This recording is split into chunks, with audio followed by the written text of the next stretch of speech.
예, 매주 한 번씩 쟁점을 정리하고 팩트체크하는 순서를 저희가 마련하고 있죠. 오늘도 김준일 뉴스톱 수석 에디터 제 옆에 나왔습니다. 어서 오십시오. 예, 안녕하세요. 예, 시간이 많지 않지만 오늘 주제가 이른바 팩트체크와 관련된 주제이기 때문에 잠깐 20초만 제가 또 자화자찬할 기회를 드리겠습니다. 그러니까 예. 뉴스톱이 제가 어떤 팩트체크와 관련돼서 어떤 매체인지를 잠깐 20초만. 제가 소속된 뉴스톱이라는 매체는 이제 인터내셔널 팩트체킹 네트워크라는 국제 이제 팩트체크 기구에서 국내 유일하게 이제 인증을 국제 공인을 받은 데고, 그러니까 쉽게 얘기를 하면은 어떤 팩트체크의 어떤 뭐 기준들이 있거든요. 이렇게 이런 규정을 지켜야지만 팩트체크로 인정할 수 있다라는 건 그 기사 그런 것들을 다 우리가 지키고 있다. 그런 거를 인정받았다. 그래서 제가 뭐 자화자찬하자면 팩트체크 방법 없는 전문가다 이렇게 말씀드리면 될 것 같습니다. 예. 20초를 좀 넘긴 것 같긴 합니다. 죄송합니다. 예. 아무튼 오늘 주제는 최근에 그 네이버가 SNU 팩트체크와의 제휴를 중단했는데 이게 일종의 뭐 정치권의 입김이 작용한 게 아니냐? 이런 의혹 제기가 있어요. 그래서 이걸 좀 한번 우리가 따져보려고 하는데 제휴를 중단했다. 뭐 어떤 겁니까? 지원을 끊었다? 그러니까 2017년부터 이제 3년 단위로 이제 계약이나 제휴를 이제 갱신을 해왔어요. 그러니까 지금 6년을 지속하고 이제 제휴가 끝난 거죠. 그래서 당시에 이제 네이버가 제휴를 했던 거는 그러니까 SNU 팩트체크라는 서울대 언론정보연구소 산하에 이제 SNU 팩트체크 센터가 있고, SNU가 서울대학교를 얘기하죠. 그렇죠. 여기에다가 연간 10억 원씩 지원을 해주고 여기에서 SNU 팩트체크에서 이제 사업들을 하는 거죠. 팩트체크와 관련된 사업들을 이제 진행해 왔고, 그리고 이제 그 코너를 이제 네이버 홈페이지에 이제 팩트체크 코너를 만들어 가지고 SNU 팩트체크 회원사들이 올린 팩트체크 기사들을 여기에다 올리고 많은 사람들이 이제 볼 수 있게. 그래서 당시에 2017년에는 대선도 있었고 많은 이제 뭐 허위 정보, 가짜 뉴스, 뭐 이제 예를 들면 백신에 대한 음모론이라든지 뭐 많은 일들이 있었잖아요. 그런 것들에 대해서 적극적으로 이 회원사들이 팩트 체크를 해왔는데, 회원사들은 기존의 언론사들을 말하죠. 그렇죠. 그거는 회원사들은 기존의 언론사들입니다. 근데 이거가 이제 중단이 됐다라는 거라서 첫 번째는 돈이 이제 10억 원 지원이 없어지고, 그리고 그 코너 SNU 팩트 체크에 제공했던 그 코너를 지금 없애기로 했다. 이렇게 좀 나와 있습니다. 그러니까 포털 사이트 네이버의 그 코너도 사라지고. 기존에 지원했던 그 지원 금액도 이제는 끝났고. 그러니까 그 정확하게는 그 코너를 원래 없애기로 했는데요. 여기저기서 비판이 나오니까 팩트 체크라는 코너는 계속 살려두기로 했어요. SNU에서 제공하지 않더라도 다른 데서 이제 팩트 체크를 하는 저런, 지금 화면 보시면 알겠지만은 이게 이제 각 언론사들이 팩트 체크를 하잖아요. 다만 이게 좀 차이가 좀 있다라면 이런 차이가 있다고 말씀드려야 될 것 같아요. SNU 팩트 체크 같은 경우에는 지금 보는 거는 지금 현재 상황이고. 현재 상황이에요. 그러니까 이게 무슨 얘기냐면은 SNU 팩트 체크는 이렇게 이를테면은 진실, 거짓 이런 식으로 게이지가 있어요. 이렇게.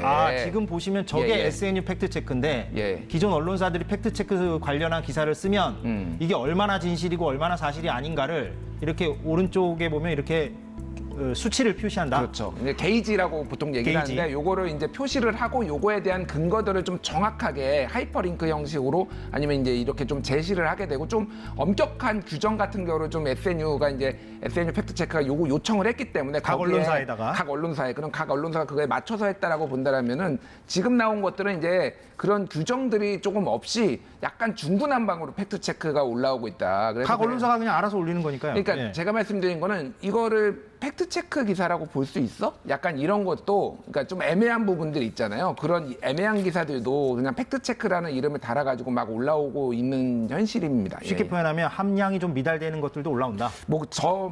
노력한 기사니까 제가 좀 깎아내린다고 보여질 수도 있지만 어쨌든 이거를 팩트 체크 기사라고 볼 수 있나? 뭐 이런 것들이 조금 눈에 띄어요. 뭐 효도 백신 3종 세트가 정말 효도 백신인가? 뭐 이렇게 하면은 이게 이제 효도가 무엇인가에 대한 이제 기준부터 있어야 될 거 아닙니까? 뭐 이런 류의, 그러니까 조금 애매한 부분들이 있어서 소위 말해서 질적 저하, 팩트 체크 기사에 과거에 엄격하게 어떤 기준들이 있었는데 그런 것들의 좀 질적 저하가 좀 우려되는 상황입니다. 그 팩트 체크의 엄격한 기준이라든가 질적인 어떤 수준을 담보하기 위해서 SNU 팩트 체크 센터, 그러니까 서울대 언론정보연구소가 해왔던 좀 관리를 해온 건데, 말하자면 관리를 해온 거죠. 그러니까 좀 주문도 하고 언론사에다가 좀 팩트 체크 기사를 쓸 때는 이렇게 좀 해라. 그리고 좀 너무 안 쓰니까 이게 팩트 체크가 귀찮거든요, 솔직히. 그렇죠. 많이 품이 들죠. 품 많이 드니까 좀 제발 써라. 계속 이제 이렇게 하는데 뭐 무슨 아이템을 주거나 그런 건 아니고 좀 그러니까 최소한 일주일에 하나 정도는 써야지 이게 회원사 자격이 유지되게 만들어놨어요. 그러니까 어쩔 수 없이라도 좀 찾아가지고 쓰게 이런 식으로 조금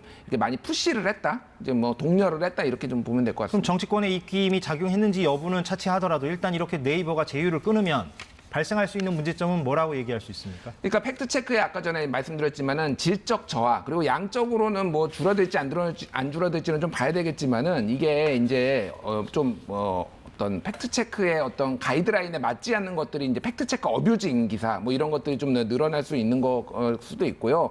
그리고 여기에서 이제 SNU 팩트 체크가 했던 게 기사도도 있지만은 여기에서 인턴들을 뽑아가지고 팩트 체크 기사를 쓰게 많이 기여를 했어요. 그래서 뭐 저희 뉴스톱에도 이제 온 적이 있고 KBS에도 이제 뭐 팩트 체크 인턴도 오고 그랬을 겁니다. 이분들이 또 언론계 현업에 가가지고 많이 팩트 체크 기사를 쓰기도 했고요. 그리고 거기서 좀 훈련을 받는다는 거죠. 훈련을 받는 거죠. 그리고 또 하나는 이제 팩트 체크 기사를 심의를 해가지고 공모를 했어요. 그래서 여기에서 좀 어느 정도 재정을 지원해줘가지고 양질의 기획 팩트 체크 기사 뭐 이런 것들도 지원을 했는데 이런 것들이 이제 다 사라지게 된 거죠. 예, 그러니까 전반적으로 질적 저하라는 표현이 맞겠군요. 예. 그런 지원이 끊기면서. 그런데 이렇게 제휴를 중단한 이유를 네이버는 어떻게 설명하고 있습니까? 네이버에서는 그냥 뭐 특별히 뭐 외압이 있다 뭐 이런 얘기들은 하지 않고 있어요. 그 부분에 있어서는 다만 이제 최근에 포털에 대한 압박이 상당히 있는데 이거에 대해서 좀 연결된 거 아니냐 이렇게 이제 보는 시각이 있는 거고 이제 뭐 요거에 대해서는 이제 사업의 종료 그러니까 뭐 필요성이 어느 정도 종료가 됐다 하지만은 팩트 체크 코너는 계속 살려둘 거기 때문에 더 양질의 팩트 체크가 기사가 나올 것이다 이렇게 좀 얘기를 하고 있는 상황입니다. 예, 좀 원론적인 입장이군요. 예. 그런데 그동안의 그 정치권, 특히 이제 여당을 중심으로 그 팩트 체크에 대해서 또 뭐 포털도 그렇고요.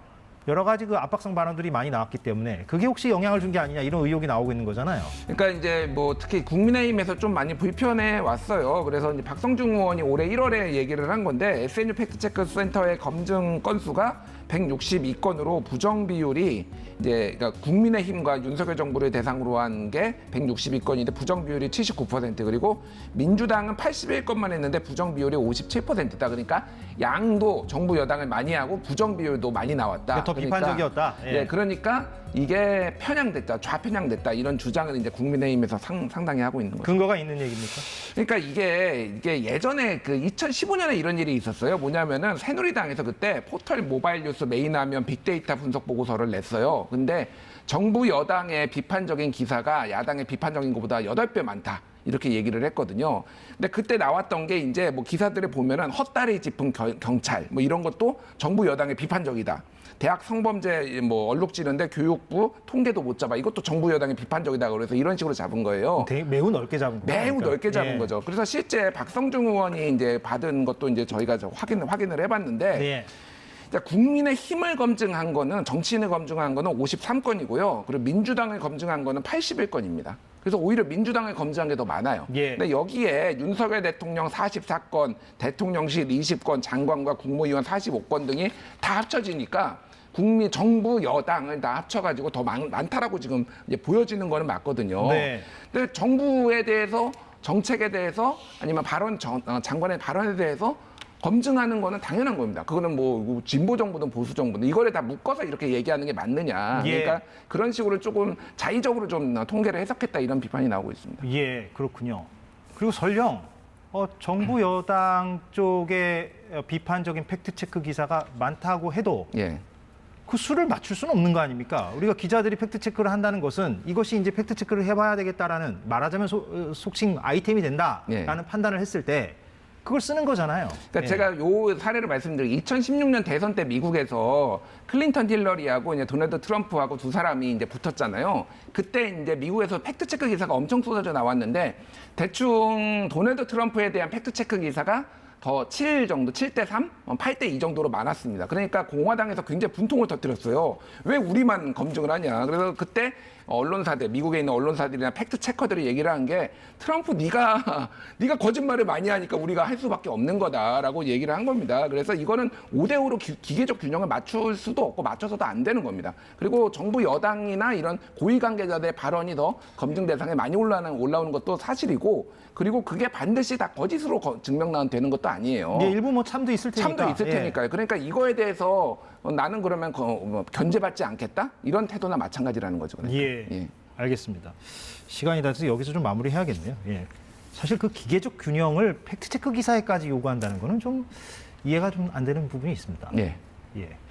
답변이 끝입니까? 예, 이해가 안 됩니다. 여기서 마무리하죠. 예. 김준일 평론가와 함께했습니다. 고맙습니다. 네, 오늘 사사건건 여기까지 하겠습니다. 저희는 내일 오후 4시에 돌아오겠습니다. 고맙습니다.